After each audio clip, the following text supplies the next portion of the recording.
Umiyak si Rufa Gutierrez sa isang press conference. Aminado si Rufa na apektado na ang kanilang pamilya sa away ng mami niyang si Annabel Rama at ng veteran actress na si Amalia Fuentes. Makichika kay Aubrey Carampe.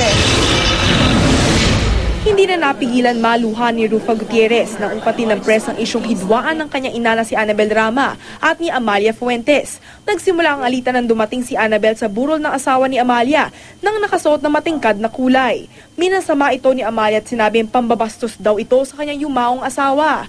Ibinuhos ni Amalia ang galit kay Annabel sa kanyang mga tweet. Sinabihan pa ang asawa ni Annabel na si Eddie Gutierrez na kontrolin daw ang kanyang asawa. Sabi ni Rufa, sana daw wag nang madamay ang iba pang miyembro ng kanilang pamilya sa gusot na ito. I just wanted peace, loving, happy life and just don't include me na lang and especially my kids. Sinabihan daw ni Rufa ang ina na wag patulan ang lahat na umaaway sa kanya. At the end of the day, sana naman lahat talaga magkaayos-ayos na. I hope my mom's learned her lesson. Next time, makinig siya sa amin dalawa ni Raymond. Sinubukan pa namin kunan ng pahayag si Amalia, pero di niya sinasagot ang aming mga tawag.